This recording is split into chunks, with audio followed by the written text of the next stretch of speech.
আসসালামু আলাইকুম সবাই কেমন আছেন?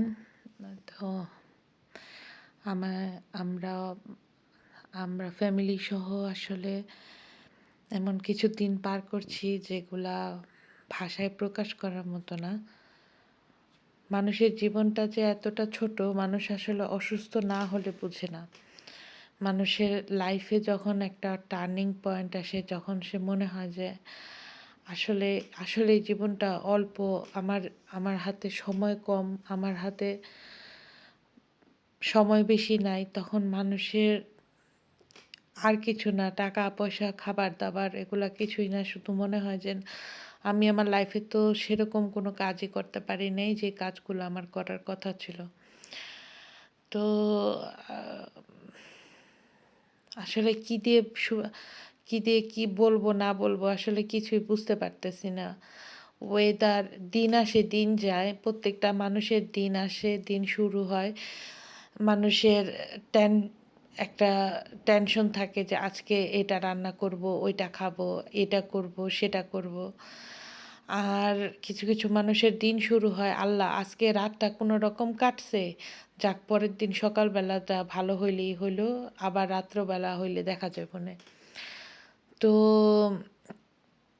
একেকজনের দিন পার করে, একেকজন দিন কাটায়। আসলে এই কথাগুলো আগে বুঝতাম না। আমি মানুষের কথাগুলা এখন অনেক কিছু আছে যেগুলা আমি নিজের চোখে দেখলে মনে হয় যে আল্লাহ এটার সাথে তো এই কথাটার মিল। সেজন্যই তো এই কথাটা মানে আসছে কবিতা, গল্পে, মানুষের মুখে, জুবানে। যেমন শূন্যহীন দৃষ্টি। তো শূন্যহীন দৃষ্টি বলতে যেটা বোঝায় যে আমরা তো একটা জায়গায় তাকাইলে আমাদের একটা ফোকাস থাকে যে আমরা ওই জিনিসটা দেখতেছি। কিছু সময় মন মানসিকতা এরকম অবস্থায় থাকে যে মানে কোনো কিছুর প্রতি আর ফোকাস থাকে না। কোনো কিছুর প্রতি আর খেয়াল থাকে না, কোনো কিছুর প্রতি আর আকর্ষণ থাকে না। তো লাইফের প্রত্যেকটা দিন, প্রত্যেকটা সেকেন্ড, প্রত্যেকটা মিনিট আসলে এনজয় করা উচিত। এনজয় করা উচিত মানে সেইভাবে এনজয় করা উচিত যেভাবে লাইফকে আরেকজনের ক্ষতি না হয়। আরেকজনের সাথে কোনো লাইফের আমার জীবনযাত্রা নিয়ে যাতে আরেকজনের সমস্যা না হয়।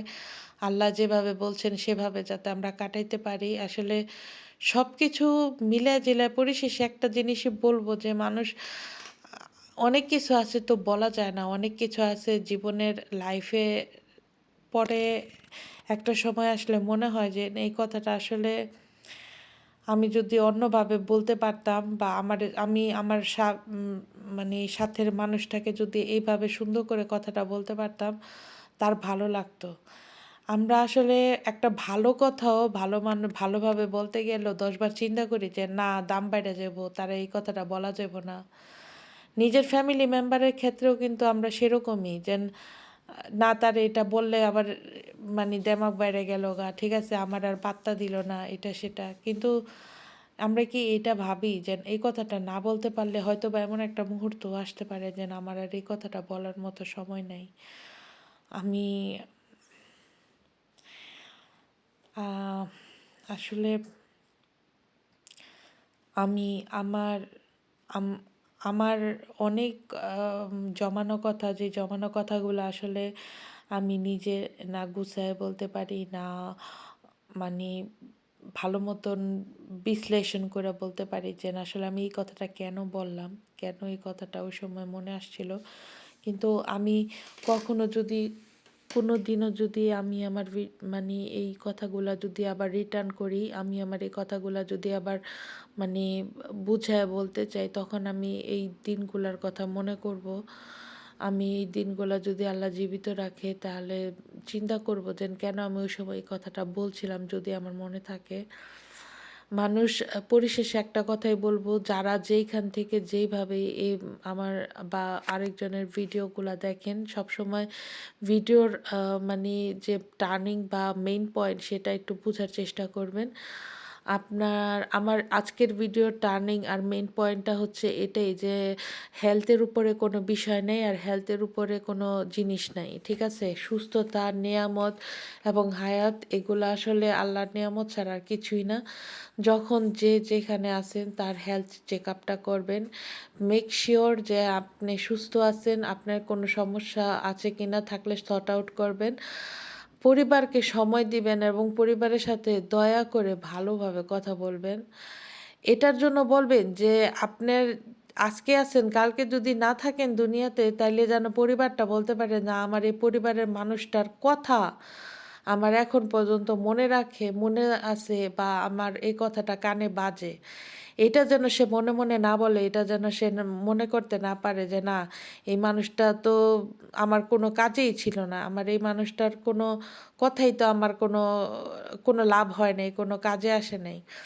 যারা বিদেশে থাকে, যারা বিদেশের ভিতরে সংসার-পাতি, পোলাপান নিয়া বড় করতেছে, তারা কখনোই একেবারে মানে আলিশান লাইফ স্টাইল যেটা মানুষ মনে করে, এটা বাংলাদেশের মানুষ অনেকেই মনে করে আলিশান লাইফস্টাইল। আসলে তারা কেউই এরকম আলিশান লাইফস্টাইলের মধ্যে থাকে না। ছোট জিনিসে খুশি। হ্যাঁ, অনেকে আছে পার্টি, আনন্দ, উৎসব, জামা, কাপড়, এইটা সেটা দেখানো, শো অফ। তো সবার লাইফটা তো আর একরকম না। আর সবার লাইফটা কিন্তু সবার লাইফস্টাইল কিন্তু দিয়ে অন্যের লাইফস্টাইলটা বিচার করা উচিত না। তো পরিশেষে একটা কথা বলব, যদি একদিকে আঁধার থাকে অন্যদিকে আবার আলো হয়। একটা ভালো জিনিস কি, আল্লাহ কখনো কাউকে সারা জীবন কষ্টে রাখেন না, আবার কখনো কাউকে সারা জীবন সুখের মধ্যেও রাখেন না। এটা আল্লাহ ভালো জানেন কাকে কোন সময় কোন পরিস্থিতিটা দিলে সে ওই পরিস্থিতিটা ওভারকাম করতে পারবে। তো আম আমি জানি না আমি আজকে ভিডিওর থাম্বনেইলে কি লিখবো। আমার এমনিতেও তো আমি তেমন কোনো ভিডিওর থাম্বনেইল ইউজ করি না ভালো বা কিছু একটা। যাই হোক, আমি শুধু এতটুকু বলি বা এতটুকু মনে, মনে ডিসাইড করি অনেক সময় যে আজকে আমি আমার মনের কথাটা বলবো। আজকে আমি মনের কথাটা খুইলা বলবো। কিন্তু অনেক সময় মনে হয় কি যে আমি আমার মনের কথাটা যে খুলে বলবো, আমার শোনানোর মানুষটাও কিন্তু থাকা লাগবে যে যার জন্য আমি বলতেছি সে শুনতে পারতাছে, সে বুঝতে পারতাছে। বা আদৌ কি আ বোঝাটা সে ঐরকমভাবে বুঝতেছে কিনা যে এটা আমি চাইতাছি। যাই হোক, আল্লাহ আম যারে কারে কখন কোথায় কিভাবে রাখবেন এটা আল্লাহ ভালোভাবে জানেন। আল্লাহ ভালোভাবে বুঝতে পারেন। এটা আমি না, এটা একটা ভিডিও ক্লিপ। সরি, এটা আমি আমার ভিডিওতে কিভাবে আসছে বলতে পারি না। বাট যাই হোক, আমি অন্যের ভিডিও আসলে নিজের ভিডিওতে কিভাবে আসলো আমার এটা খেয়াল করা উচিত ছিল। যাই হোক, এটা মেবি বাচ্চাদের কোনো কাহিনী। যদি অন্যের এই ভিডিওটা যদিও মনে হয় না কেউ দেখবে, সে যদি দেখে থাকে তাহলে ক্ষমা সুন্দর দৃষ্টিতে দেখবেন। তো আ আর আসলে কি বলবো, আমি মাঝে, মাঝে ভাষা খুঁজে পাই না যে আমি এই কথাটা যে বললাম, মানুষ তো বুঝলো না। আমার এই মনের কথাটা আসলে মানুষ যখন একাকিত্ব থাকে, একাকী হয়ে যায়, তখন সাধারণ একটা ছোট্ট একটা ভিডিও, ছোট্ট একটা কথা বলাটাও অনেক কিছু বিষয়। কেন জানেন? কারণ সে ওই ভিডিওর মাধ্যমে, ওই কথাটুক বলার মাধ্যমে তার মনের ভাষাটা কিছুটা হইলেও হয়তোবা প্রকাশ করতে পারলো। কিছুটা হইলেও হয়তোবা তার কাছে হালকা লাগলো। আর আমি এমনই মানে একাকিত্বের কি বলবো আসলে, না আমার কোনো ভাই-বোন আছে, না আমার কোনো আম বলার মানুষ আছে যে বেস্ট ফ্রেন্ড বা কিছু একটা যে তার সাথে একটা কথা শেয়ার করলাম বা কিছু। যাই হোক, আমি আমার লাইফে আলহামদুলিল্লাহ অনেক খুশি। আল্লাহ আমারে যেন আর কোনো বিপদ-আপদ না দেন। আপনারাও দোয়া করবেন আমার পরিবারের জন্য, পরিবারের সব সদস্য যেন ভালো থাকে। আমার হাসব্যান্ডের শরীরটা যেন সুস্থ হয়ে যায়। আপনারা সবাই দোয়া করবেন।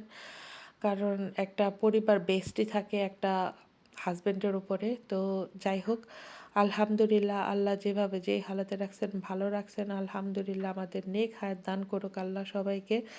সুস্থ থাকেন, সুন্দর থাকেন। আমাদের জন্য দোয়া করবেন। ইনশাআল্লাহ আমি জানি না পরে আবার কখন আমি ভ্লগ দিব। তবে আমি চাই যে আমি আমার কথাগুলো আপনাদের সাথে শেয়ার করি। কারণ আমি নিজেও সর্বোপরি একটা মানুষ। আমারও নিজের অনেক কথা থাকে, অনেক কিছু বলার থাকে। যা আমি চাই যে আমি এই কথাগুলা গুছায় বলবো। কিন্তু আসলে গুছায় বলাটা হয়ে ওঠে না ওইভাবে, যেভাবে হওয়ার কথা ছিল। যাই হোক, ইনশাআল্লাহ আল্লাহ চায় তো আবার আরও একটা সময় আ কথা বলবো ভালো মনে, ভালো মুডে। আপনারা দোয়া রাখবেন, নিজেদের প্রতি খেয়াল রাখবেন, আমাদের জন্য দোয়া করবেন। আল্লাহ আমাকে আপনাকে সবাইকে ভালো রাখুক। আল্লাহ হাফেজ।